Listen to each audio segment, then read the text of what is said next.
you?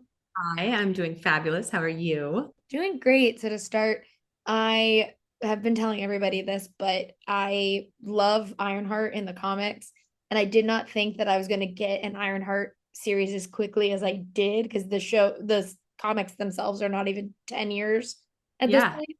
So how has it been being a part of something that, fans who started reading those comics and love Riri as a character have been so invested in and getting to see it come to life so quickly from her introduction into this world?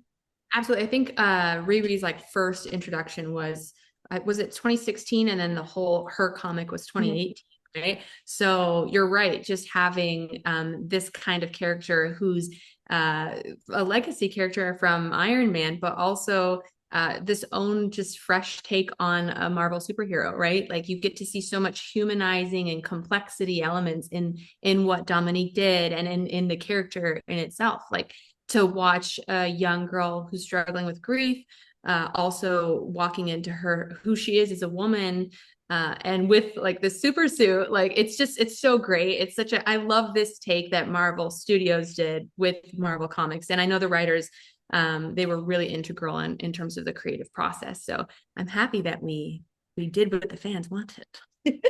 Well, yeah, and what was your relationship prior, not with just Riri, but like Marvel in general prior to this, and how has it kind of changed since being a part of a show like Ironheart? Ooh, so I am a super geek. I was in Comic-Con Hall H's my whole life.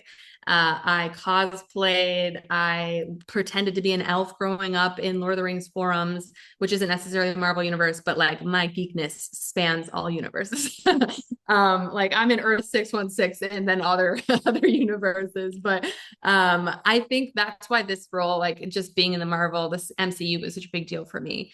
I have dreamed of it my whole life. Legendary Pictures and Marvel and DC are just kind of worlds I love to dream to live in and now get to.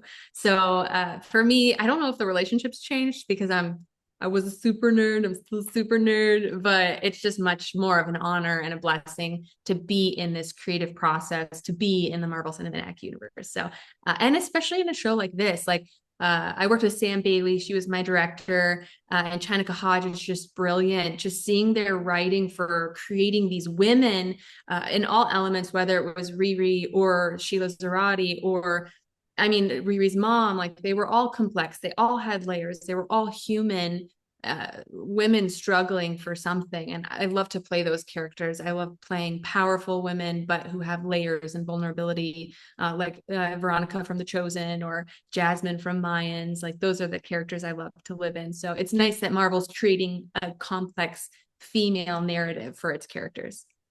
And I wanted to ask because one of the things I like about the show is we check in on these characters, but we don't really get to spend a lot of time because it is Riri's show. So for the most part, we are with her and Natalie for the duration of the series. What for you was the biggest kind of clue for you to figure out who your character was and how she kind of interacts within this world throughout the like prep process and everything going on before you guys started shooting? Yeah, totally. That is something I tend to be a part of really large ensemble shows. So it's fun to be able to like craft my character individually and separately from seeing all the great character work with the other actors and in the writing. So we didn't get to see Sheila Zarati's big introduction. I had a scene with Parker the Hood, and who plays Anthony Ramos plays him, and it was so fun. And like in a story sense, again, it was Riri's story, so it made sense necessarily not to appear there. But she was this boss lady, powerhouse, power, high fashion, like innovator and CEO. And so, as a Marvel fan yourself, my little Easter egg moment was Justine Hammer from Earth Mhm. 616 from the 1997 Thunderbolts. She's this industrialist turned criminalist's daughter, Justin Hammer. Mhm. And it just gave that. One of my outfits was this red, like just gorgeous suit. And I was like, oh my gosh, this is Persian version of Justine Hammer happening right now. So it was fun to play with that and to just think like that scene really kind of informed who the character was. And then when we do get to see Sheila Zarati later on, when Parker does confront her again, you still have that emotional journey of this is something I love. There's resistance, but there's also the fate of if I don't do this, lives are going to be lost and the thing I created. So I think Marvel should create a Justine Hammer spinoff as Sheila Zarati because, I've got to prove myself to my dad now, who's Sam Rockwell in Iron Man 2. So You're like, that is my backstory and I'm committed to it. yes, exactly. I'm just going to put it out there, MCU. Well, it's funny because I know we're joking about the Justine Hammer thing, but there are so many by so many it's two, but there are legacy characters in this, like Ezekiel Stain and quote Really? unquote Riri, even though this Riri is different than comic Riri. Right. But it is fun to kind of see both as like a geek and just like someone who loves the Marvel universe as a whole, how all these different characters come together and are building that next generation for Yes. you. Obviously, you're pushing for the Justine Hammer, but how was it being on a set where it is like everyone is they've come from nerdy properties in one way or another because like you have Anthony Ramos, who Hamilton, I'm a big Twisters nerd. Like it music, like he's big. You have Alden Ehrenreich, who had already been in a big franchise, and then you have even like Shea Coulee, which I was like, yeah, I love RuPaul. All these people Yeah. know what these nerdy properties are. How was it getting to come on a set where there are so many people who know kind of the shoes they're stepping in, and how did that help you guys figure out like, okay, like yeah, I've been in big things, but Marvel's its own kind of juggernaut. I think what was so fascinating, I'm very lucky that most of, if not all of my sets have been like this, that there is no kind of ego or pretense or, someone's work, even working with Anthony Ramos, who I am a huge fan of and respect so much. He was so charming. He's so talented. It was such a gift to work with him. But it was like we joked around. We were like, we're like acting buddies in a theater, ensemble together. Like it was a magical place to live on. And I would love to work with all of those people again. Even in the makeup trailer, there was just such camaraderie. And I will say, not only was the cast fantastic, but we had like geniuses in every department.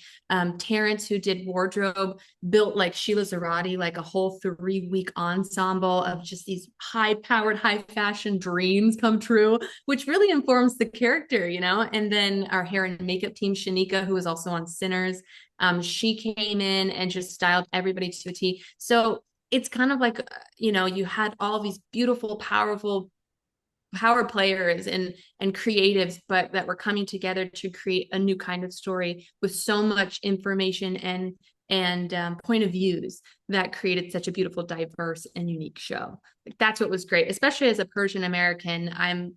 It's very few and far between you have an Iranian American on TV. It's like I researched it. It's 1% as of 2025 in whether it's theatrical film or television roles. Mhm. So to be able to bring that into the MCU and to have that perspective of an Iranian American in the MCU, it was so lovely because typically the roles that are out there for us are not they're very stereotype, unfortunately, but so it was a blessing to be able to play this high tech, high powered innovator that I connected to. When I asked this question in the earlier interview I did about Ironheart, so I'm gonna ask you too. One of the things that I love is that this series got to finish the meme because since WandaVision, every single meme has been okay, but it's Mephisto because we were all convinced that's what was happening in 2001.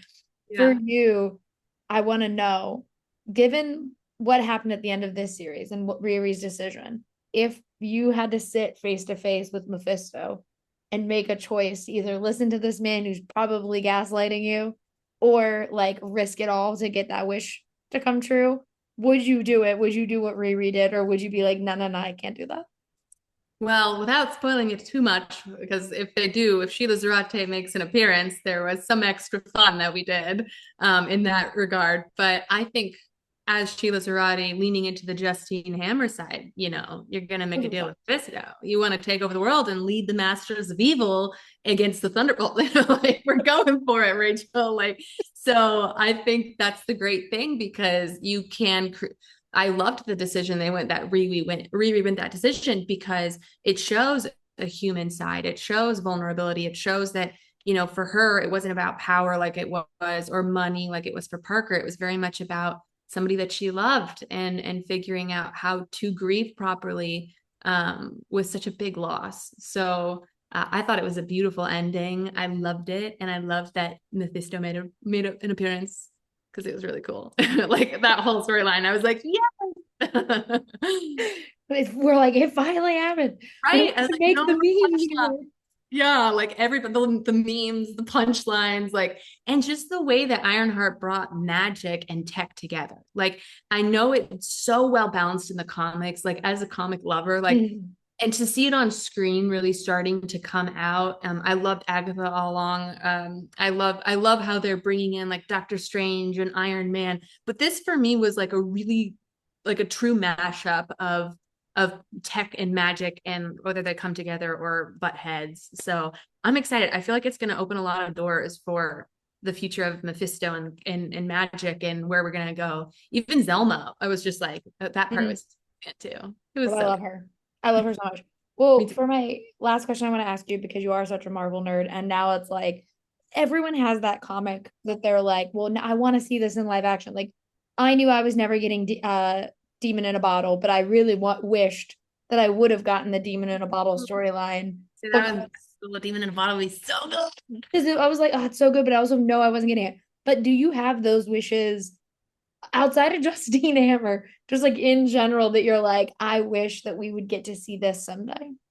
I mean, it's hard because, like, for me, I would love an Iranian American superhero, but there isn't one yet in Marvel history. So maybe Sheila Zarati gets a cloak too and becomes Crimson Cowl. Justine Hammer callback. No, I mean, like, I would love to see so many characters on screen, even more of like Mystique. Like, Mhm. I know that she has such a presence in X-Men, but that would be a lovely character to play as an actor because she's so many different people, and there's never really a tap into so far the complexity, I feel like, of what she shapeshifts and why. And even just a lot of the X-Men, like I'd love to have like spin-offs of them.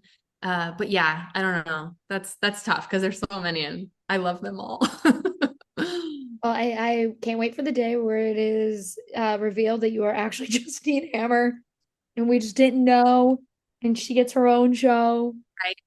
Hey, Sam Rockwell as my father would be a pretty huge deal. Yeah, Like, and it'd be great. yeah, We could make him come back. We would write it in. We'd be like, you need to come back for this one. exactly. And also like Chicago, like they did the whole Chicago freight tunnels, very industry. I took Hmm. those over. I disappointed Papa when I gave the Parker, the hood, the stuff. And so I have to prove myself. And now Thunderbolts is out and Masters of Evil and Thunderbolts. Like it's happening. Rachel, it's happening. We're just gonna write it. We're just putting it out into the universe right now, and then Marvel's gonna be like, great idea, guys. Thank you. Yeah. No notes. No, no, it's Perfect. exactly. Well, thank you for talking with me. I really appreciate it. And I love the show, so I want more Ironheart.